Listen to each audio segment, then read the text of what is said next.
Fala galera, vamos lá para a parte 2 dessa aula. Tenho que me acelerar aqui antes que anoiteça, eu tenho que trocar de cenário. Mal sabem vocês, mas o que tem atrás de mim é uma tela verde e não a imagem da floresta.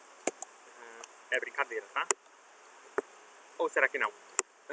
Muito bem, aqui a gente tem mais uma análise desse equilíbrio do N2O4 para o NO2.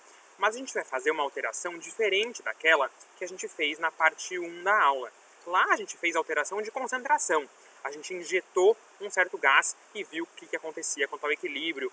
Ora saía do equilíbrio, ora voltava para o equilíbrio. Agora a gente não vai fazer alterações de concentração diretamente, a gente não vai adicionar um reagente. A quantidade absoluta de reagente vai se manter. O que a gente vai fazer é mudar a pressão e volume. Claro, mudando o volume, a concentração também muda, mas a gente não está injetando nada, a gente não está adicionando o reagente. Vamos ver o que acontece primeiro nessa situação inicial. A gente tem um cilindro ou um recipiente que está contendo N2O4 e NO2. Tem 1 litro na temperatura de 100 graus Celsius. A gente vai analisar como é que está essa situação. A situação inicial, ela tem 0,74 mol por litro do reagente e 0,52 mol por litro do produto. Será que isso está em equilíbrio? Vamos testar. Vamos fazer o cálculo de acordo com a expressão lá do KC. Produto ao quadrado sobre reagente. Aplica os valores e você vai encontrar igualzinho ao KC. Que deveria ser, né? Que está aqui. Deveria ser 0,36. Se deu igualzinho, então beleza. Essa situação está em equilíbrio, como a gente já viu. Se tivesse dado diferente, aí não estava em equilíbrio. Estava caminhando para chegar ao equilíbrio. Vamos ver uma situação diferente agora? Nota que nessa situação inicial tem somente um pezinho. Tem um pequeno peso em cima ali daquele recipiente. A gente vai colocar agora mais peso em cima da área, mais força em cima da área, mais pressão. A pressão foi aumentada, essa pressão foi dobrada. Nota até que o volume caiu pela metade. Lembra daquelas relações de lei de Boyle e tudo mais? Muito bem. Aumentamos a pressão, diminuímos o volume. O que vai acontecer aqui? Vamos ver a nova situação de equilíbrio? Aconteceu um aumento de pressão. Será que as concentrações vão mudar? A gente diminuiu o volume pela metade, né? As concentrações mudaram, então.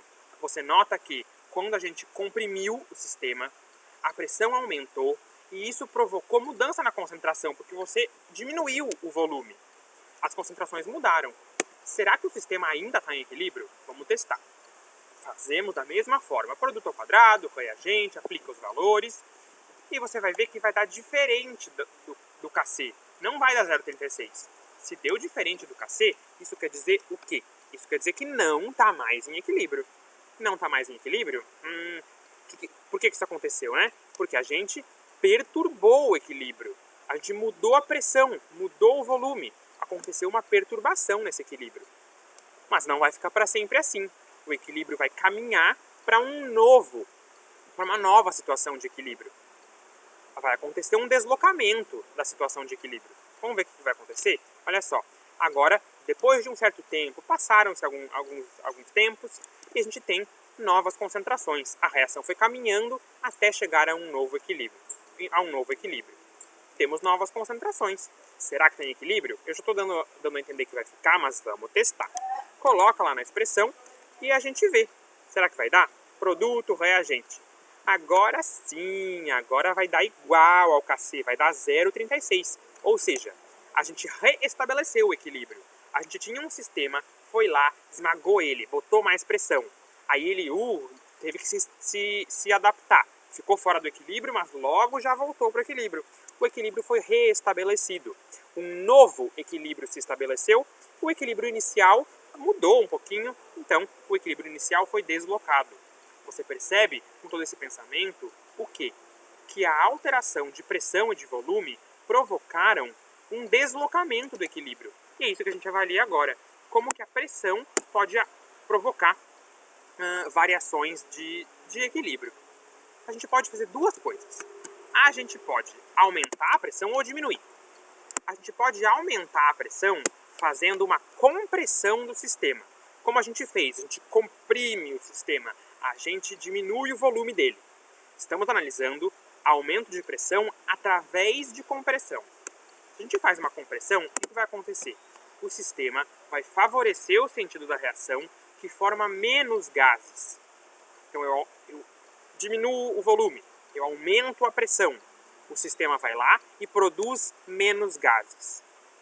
Posso fazer diferente. Eu posso provocar uma redução de pressão por expansão. Se eu aumento o volume disponível, a pressão diminui e aí o que vai acontecer? O sistema vai combater essa mudança, favorecendo o sentido que forma maior quantidade de gases. Por que disso tudo? Pensa assim. Na primeira situação, a gente aumentou a pressão. A pressão está muito alta. O que o sistema quer fazer? Diminuir essa pressão. Como que o sistema vai diminuir essa pressão? Diminuindo a quantidade de gás. Porque se tiver menos gás, ele tenta compensar isso. Mesma coisa para a redução da pressão. A pressão diminuiu. O que o sistema tenta fazer? Aumentar a pressão de volta. E como que ele faz isso? Produzindo mais gases. Porque daí a pressão aumenta um pouco. Não vai chegar ao que era inicialmente, mas ela aumenta um pouco. Vamos aplicar isso num exemplo? Olha só. Temos mais um exemplo da ACAF. Ela também fez comentários sobre pressão. Então temos aquele equilíbrio de antes, com o lado esquerdo e o direito. E aí ele fala assim, diminuindo a pressão do sistema, o equilíbrio é deslocado para a esquerda. Então vamos pensar assim, ó. Quando diminui a pressão, vai para onde? Ó? Redução de pressão. Favorece o sentido com maior quantidade de gases. Qual lado? O esquerdo ou o direito, que tem mais gases? Pensa aí. Em um dos lados, no lado esquerdo, tem 9 volumes de gases. Tem 2 NO2 e 7 H2. Só pode considerar o gás, né, galera? Não pode líquido, sólido, fica tudo de fora disso. Daí ignora que ele está ali. Quantos mol de gás tem no lado esquerdo? Tem 9, 2 com 7. E do lado direito? Tem 2 com 4. Tem 6 volumes gasosos. Qual lado que tem mais gases? O lado esquerdo. Portanto, se a gente provoca uma redução da pressão, o sistema vai lá e tenta aumentar a pressão. Se a gente provoca uma redução da pressão, o sistema vai lá e tenta produzir mais gases. Vai favorecer qual lado? O lado esquerdo, que tem mais gases. Então, nós reduzimos a pressão e aí vai favorecer o sentido que forma mais gases, que é o sentido inverso, o sentido para a esquerda. E o item é verdadeiro. Aqui está escrito gase, tá errado, tá, galera? É gases. Se fosse gase de bandanas, de ferimento, é com a letra Z. Vocês sabem muito bem. Então ali faltou o Szinho do final. Aqui a gente tem uma análise de uma questão bastante antiga da UFSC. Não vai pensando que a UFSC vai fazer uma questão que fala única proposição, já te avisando que vai ter só uma, né? Nunca que isso acontece em anos recentes. Mas essa aqui é uma questão mais antiga, aí ela é bem válida porque a gente quer analisar. A UFSC pediu para a gente assinalar a única proposição em que o equilíbrio não fica alterado quando se varia a pressão total. Porque a gente viu, aumenta a pressão, vai para o lado com menos gás. Diminui a pressão, vai para o lado com mais gás. Só que e se tiver a mesma quantidade de gás dos dois lados? Qual que é o lado com mais, qual que é o lado com menos? Não sei. Os dois lados vão ter a mesma quantidade de gases. É isso que a gente vai procurar. Quando tiver a mesma quantidade de gás de um lado e de outro, a pressão não faz nada. A pressão não altera a posição do equilíbrio. Então, por exemplo, o item 01. Tem 1 mol de gás no reagente e 3 mol de gás no produto. A quantidade é diferente. Vai para um lado ou para o outro. Então, não é esse que eu vou escolher. No item 02, olha só, no reagente tem 2 mol de gás. No produto tem 2 com 1, tem 3 mol de gás. Se eu alterar a pressão, vai para um lado, vai para o outro, vai para o que tem mais, vai para o que tem menos. Então não é esse aqui que eu quero. Agora olha esse. No reagente tem 1 mol, 2 mol de gás. No produto tem 2 mol de gás também. Então se eu aumentar a pressão, vai para o lado que tem menos gás. Qual que é o lado que tem menos gás aqui? É igual dos dois lados. Se eu diminuir a pressão, vai para o lado que tem mais gás. Qual que é o lado que tem mais gás aqui? Não tem, é igual dos dois. Então esse equilíbrio aqui é o que não é alterado pela variação de pressão total da mistura. Beleza? Esse aqui é falso. Quer dizer, é o que você escolheria, que é o que ele pediu. Aqui mesmo, aqui a gente tem a situação da amônia. Olhando para o equilíbrio dessa forma aqui, numa análise mais simples, a gente tem Ou, na verdade não precisa ser mais simples. Olhando ele como ele está, a gente tem aqui o equilíbrio. Tem 1 mol, com 3 mol deu 4 mol. E lá tem 2 mol, tem um lado que tem mais, um lado que tem menos, a pressão vai fazer diferença aqui. Então sim, esse aqui é um que a pressão altera. E ele queria que não altera, daí você não marca esse. Beleza? Pegou o jeito da pressão? Para a gente fechar o pensamento de pressão, a gente tem esse item aqui da UDESC. Olha só. Ele dá pra gente o processo de síntese da amônia. E até começa falando assim, ó. Considere a equação química do processo industrial Haber-Bosch, que você já ouviu falar, você já até sabe o que é isso. Tem questão que pede que você saiba que o processo Haber-Bosch é o processo de produção industrial da amônia. Então fica ligado nesse nome que a gente comentou lá no início. Ele fala assim, é possível, uma vez que a gente aumente a pressão, que o equilíbrio vai ser deslocado para o produto. Então vamos pensar primeiro. Aumentou a pressão. O que o sistema tenta fazer? Diminuir.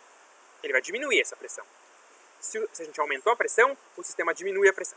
Se a gente aumentou a pressão, o sistema vai lá e forma menos gases para compensar. Qual que é o lado que tem menos gases? O produto, né? Tem 4 mol de gás no reagente, 2 mol de gás no produto.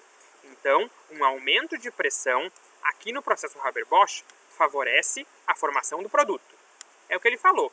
O equilíbrio químico vai ser deslocado no sentido de formação dos produtos. Então tá beleza. Mas você viu que eu deixei uns negócios coloridos ali, né? Injeção de um gás inerte ou compressão do sistema. O que a gente viu até agora? A gente viu aumento de pressão por compressão do sistema. Se eu esmago o sistema, se eu diminuo o volume, se eu comprimo o sistema, aí a gente vai ter um aumento de pressão. E nesse caso funciona todo o pensamento que a gente vem tendo até agora. Tem um negocinho ali em vermelho, esse é problemático. Vamos pensar assim, você tem um balão e você começa a pôr mais gás ali dentro. Quanto mais gás você coloca, maior fica a pressão. Isso é verdade, mas por razões que são mais demoradas para a gente mostrar aqui. Se a adição de gás for de um gás inerte, o que quer dizer gás inerte? É um gás que não faz parte do equilíbrio, que não vai reagir com ninguém, muitas vezes é um gás nobre, hélio, argônio, neônio e tudo mais. O gás inerte não provoca deslocamento de equilíbrio. Ou seja, aumento de pressão desloca equilíbrio? Sim, só se for por compressão, porque a compressão altera o volume e aí altera a concentração das coisas. Se eu injeto um gás inerte, a pressão aumenta, mas não mudou o volume e, consequentemente, não mudou as concentrações. Portanto, o equilíbrio não vai mudar. O que é o importante aqui? É saber que a injeção de um gás inerte não provoca deslocamento de equilíbrio. Se eu aumentar a pressão, aumentei a pressão por compressão. Sim, desloca equilíbrio. Se eu aumentar a pressão por injetar um gás como neônio, que é um gás nobre, não quer saber de nada, não quer saber de ninguém, é um gás inerte, aí não desloca equilíbrio. Então esse item aqui, ele é falso porque fala da injeção de gás inerte. Gás inerte não desloca equilíbrio. Isso é raro de aparecer, quando aparece ninguém sabe. Então fica atento. Aqui a gente tem um item do ITA, um dos vestibulares mais difíceis do país. A questão pedia para você assinalar qual que é o item que mostra uma forma de deslocar o equilíbrio. Aí o item 4 fala assim, introdução de argônio. Ô galera, olha só, argônio é um gás nobre, é um gás inerte. Se eu injeto um gás ali, a pressão vai aumentar. Só que a injeção de gás inerte não vai deslocar equilíbrio. Para deslocar o equilíbrio por pressão, eu teria que comprimir o sistema. Daí sim, gás inerte não. Então essa daqui não é uma boa opção para provocar deslocamento de equilíbrio. Beleza? Daí você não escolheria esse aqui. Só guarda isso numa caixinha. Dificilmente você precisa disso. Mas se ele chega e fala de argônio, neônio, gás inerte, você fala, eu lembro que eu vi isso na aula. Ok? Então, mais uma vez, o gás inerte não provoca deslocamento.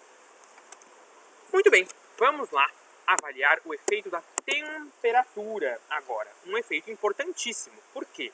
Você sabe que a temperatura é um fator que altera o valor da constante de equilíbrio. A temperatura vai mudar o valor da constante, então claro que vai mudar o equilíbrio em si, é o que mais muda, muda tudo, muda até a constante. Vamos fazer assim. A temperatura funciona assim. Se a gente fizer um aumento de temperatura, vai ser favorecido o sentido endotérmico, ou seja, o que absorve energia, o que tem ΔH positivo.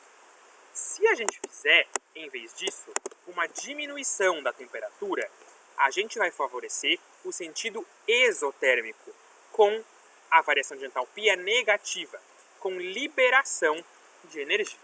Beleza? Eu gosto de lembrar só o primeiro. Eu sei que aumenta a temperatura, vai para o endotérmico. Então, o resto é tudo ao contrário. Diminui, é isso. Não precisa decorar os dois. Você pode lembrar de um só. Agora vamos aplicar isso. A gente tem aqui um exemplo da ACAF. Se aumentarmos a temperatura do sistema, a concentração desse fluoreto de oxigênio, cuidado, né? O OF2 não é óxido, porque o óxido não dá para ser com flúor, é o OF2. O OF2 vai ter sua concentração aumentada? Vamos ver. O que a gente tem aqui na equação? Olha só, no reagente tem o quê? Flúor, oxigênio e energia. A energia está sendo consumida aqui. Se consome energia, a reação, você já viu isso lá na aula da Jana, o ΔH é positivo. A reação é endotérmica. O sentido é endotérmico. Se a reação é endotérmica, o que acontece? Aumenta a temperatura, vai para o sentido endotérmico. Vai para a direita, nesse caso. Para a direita é o quê? É onde tem o OF2. Opa! Deixa eu fazer um pause aqui que eu escrevi a fórmula errada. Ninguém viu nada. A gente tem aqui, ó, o OF2. Muito bem. Então, se a gente viu que o sentido direto é o endotérmico e que a gente aumentou a temperatura. Se aumentou a temperatura, vai para o sentido endotérmico. O sentido endotérmico é o sentido direto, que é o sentido que forma o OF2. É o sentido que favorece o produto. Portanto, nesse caso, aumenta a temperatura, favorece quem? O produto. Favorece o lado endotérmico. Favorece o sentido direto. Beleza? Vamos aplicar isso nessa outra questão aqui, é uma questão que eu gosto muito, lá da Unicamp. Ela fala assim, tem uma lâmpada. Dentro dessa lâmpada acontece uma reação química. Lá perto do filamento de tungstênio, do fiozinho, que fica muito quente, uma temperatura elevada, o equilíbrio está deslocado para a direita, para a esquerda. O equilíbrio está para a esquerda. Então, perto lá onde tem altas temperaturas, está aqui para os reagentes. Agora, próximo ao vidrinho da lâmpada, que está com uma temperatura um pouco menor, o equilíbrio está para a direita. Ou seja, na maior temperatura está para o reagente, na menor temperatura está para o produto. A questão te pergunta, essa reação, a formação do WI6, o W é o tungstênio, tá? Ela é exo ou endotérmica? Só sabendo isso você tem que dizer. O que a gente vai pensar? Olha só, a questão me falou, lá perto da temperatura alta do filamento, onde está quente, nas altas temperaturas, o equilíbrio está para a esquerda. O que você sabe? Que aumento de temperatura nas altas temperaturas favorece o sentido endotérmico. A questão me falou que nas altas temperaturas favoreceu a esquerda. Ou seja, da direita para a esquerda, no sentido daquela setinha, é o endotérmico. A questão me falou, na alta temperatura está para a esquerda. Você sabe, na alta temperatura é o endotérmico, ou seja, a esquerda é o endotérmico. Ou seja, ao contrário, para a direita é o exotérmico. O sentido direto para a direita, a formação do WI6 vai ter que ser o exotérmico. E você explica isso na resposta e fala que com base no princípio de Le Chatelier, a formação desse composto de tungstênio e iodo, o WI6, ela é exotérmica, beleza? Ainda falando de temperatura, tem algo muitíssimo importante de a gente comentar, que é o efeito da temperatura na constante de equilíbrio. Vamos fazer assim, ó. Nós temos essa primeira reação, o A se transformando em B. E essa é uma reação, eu dei o exemplo ali, que é endotérmica. O ΔH é positivo. Nós temos uma constante de equilíbrio, que é o B sobre o A, as suas concentrações. O que a gente sabe? Que digamos que aconteceu um aumento de temperatura. Bom, aconteceu um aumento de temperatura. E a reação é endotérmica. Aumenta a temperatura, favorece o sentido endotérmico. Então vai favorecer o sentido direto, o A se transformando em B. Se favorece isso, vai acontecer o quê? A se transforma em B, o A vai ser consumido. E aí a concentração dele diminui. O A se transforma em B, o B é formado, e aí a concentração dele aumenta. Então a concentração do B fica maior. Se você analisa isso na fração, se você aumenta o numerador, a fração fica maior. Então a constante de equilíbrio fica maior. É exatissimamente isso que acontece. Se a gente aumentar a temperatura de um sistema endotérmico, no direto, a constante de equilíbrio aumenta. E aí num gráfico fica assim, ó. Quanto maior a temperatura, maior a constante de equilíbrio para as reações endotérmicas. Para as reações endotérmicas, apareceu aqui embaixo, o aumento de temperatura causa aumento da constante de equilíbrio. Beleza? Acredito que você não vai ficar surpreso que para a exotérmica vai ser o contrário. Agora vamos fazer o exemplo da exotérmica. Ó, ΔH negativo. A reação direta é exotérmica. Continua com a mesma constante de equilíbrio, B sobre A. Vamos lá. Aumentou a temperatura, vai deslocar no sentido endo. Bom, o sentido direto aqui é o exo. Então, ao contrário, o sentido inverso vai ser o endo. Portanto, aumentou a temperatura, favorece o sentido inverso, sentido para lá. Aumentou o sentido inverso. O sentido inverso é o B se transformando em A. O B se transforma em A, forma o A, né? Então aumenta o A. O B se transforma em A, o B é consumido, diminui o B. Se você analisa a fração, quando diminui a quantidade de B, a fração diminui. O valor da constante de equilíbrio ficou menor. A gente pode falar e ver isso numa forma gráfica. Para uma reação exotérmica, no sentido direto, se eu aumento a temperatura, o que aconteceu? A constante de equilíbrio diminuiu. E num gráfico, quanto maior a temperatura, menor o valor da constante de equilíbrio. Isso é só para as exotérmicas. Olha aqui embaixo. Nas exotérmicas, aumenta a temperatura, diminui a constante de equilíbrio. Beleza? Isso é muito importante. Às vezes a questão, tem questão difícil da FUVEST que faz isso. Ela vai lá e te fornece o valor da constante de equilíbrio em uma temperatura e em outra. E aí, só sabendo se aumentou ou se diminuiu a constante de equilíbrio, você sabe se ela é endo ou exotérmica. Super importante ficar ligado nisso, ok? Cai em questões mais difíceis, mas é essa que vai ser o diferencial da tua prova, beleza? Para a gente finalizar, tem alguns comentários sobre o efeito de um catalisador. A gente já viu que o catalisador é aquela espécie que diminui a energia de ativação, deixando a reação mais rápida. Como que ela faz isso? Fornecendo um caminho alternativo, um mecanismo alternativo para a reação acontecer. Agora, o que ele faz no equilíbrio químico? Isso aparece muito na prova, inclusive na prova da USP. Vamos ver, olha só. Nós temos aqui uma situação A. Temos um cilindro inicial com N2O4. Aí o tempo vai passando, ele forma o gás NO2 e atinge o equilíbrio. Nota pelo reloginho que demorou meia hora para isso acontecer. Agora vamos ver o que acontece em uma situação B. A situação A, que está aqui, ela foi sem catalisador.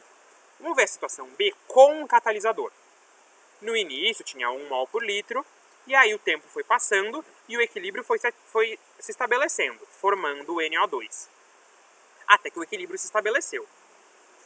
Nessa situação com catalisador, você vê que passou menos tempo. Na primeira situação, demorou 30 minutos até chegar ao equilíbrio. Na segunda situação, demorou menos, demorou 10 minutos até chegar ao equilíbrio. O que a gente tira disso? Os equilíbrios são iguais, olha só, sem catalisador foi 0,74, 0,52. Com catalisador foi 0,74, 0,52. Então a posição do equilíbrio não foi mudada, o equilíbrio não foi deslocado por ter ou por não ter catalisador. Qual que foi a mudança? Sem catalisador, demorou 30 minutos até chegar no equilíbrio. Na com catalisador, demorou 10 minutos até chegar no equilíbrio. O tempo para chegar ao equilíbrio mudou. Então a gente pode dizer o quê? O efeito do catalisador é que o catalisador diminui o tempo necessário para atingir o equilíbrio. Ele diminui o tempo necessário para a reação acontecer, né? Fica tudo mais rápido. As coisas demoram menos. Mas isso aparece muito na prova. O catalisador nunca provoca deslocamento de equilíbrio. O catalisador não desloca equilíbrio. Se você põe um catalisador, faz alguma coisa no equilíbrio? Não. Só deixa mais rápido para atingir o equilíbrio. Mas ele desloca equilíbrio? Não, não, não. Esse é o mais importante dessa parte de catalisador. O catalisador não desloca equilíbrio. Beleza? Para a gente fechar aqui, a gente tem então a avaliação do processo Haber-Bosch, né? Olha só o que a gente tem. A gente viu aqui que o processo Haber-Bosch tem essa equação resumida e ele eu estou fornecendo para vocês um processo exotérmico. O que isso quer dizer? Vamos lá. Primeiro para a pressão. A gente viu que quando aumenta a pressão, favorece o lado com menos gases. Ou seja, aumenta a pressão aqui, vai favorecer a formação da amônia, que era o que ele queria favorecer a produção da amônia. Então, olha que legal, quanto maior a pressão, de 200, 300, 400, 500 atm, de uma coluna para outra, o percentual de amônia fica maior, porque para produzir amônia é melhor em altas pressões, beleza? Agora, olha a temperatura. A gente viu que para favorecer uma reação exotérmica, como é a formação da amônia, eu preciso o quê? Temperatura menor, porque a temperatura alta favorece a endo, e aqui é exo, então eu vou usar a temperatura mais baixa. É isso que a gente vê, ó. Lá nos 600 graus Celsius, as porcentagens de amônia mal chegam a 20%. Agora, na temperatura um pouco menor, a 400 graus Celsius, as porcentagens são bem melhores. Então, a gente vê que o processo Haber-Bosch seria idealmente, avaliando só esses fatores, realizado em altas pressões e temperaturas baixas. Em outro momento, eu posso detalhar um pouco mais o processo Haber-Bosch. Ele, na verdade, é feito em temperaturas altas, para ser rápido, ou melhor, na temperatura baixa, porque a gente vê que tem aqui uma melhor, produza mais amônia, só que daí na menor temperatura fica um pouquinho mais lento, né? Então ele vai lá e põe um catalisador para compensar a menor temperatura, porque a reação fica um pouco mais lenta. Beleza? É isso que eu tinha para mostrar para vocês. Cancelou aqui. Para mostrar para vocês quanto aos equilíbrios químicos. Agora, eu recomendo que você vá lá no Estudos, faça 5 questões, faz as 20 do material, me procura a Angelise para tirar dúvida. Se quiser marcar um horário para PPJ, me procura lá no Hangout, a gente marca e faz a atividade na sexta-feira, até a aula da semana 21, em que a gente estende e explora mais os deslocamentos de equilíbrio. Beleza? Até mais!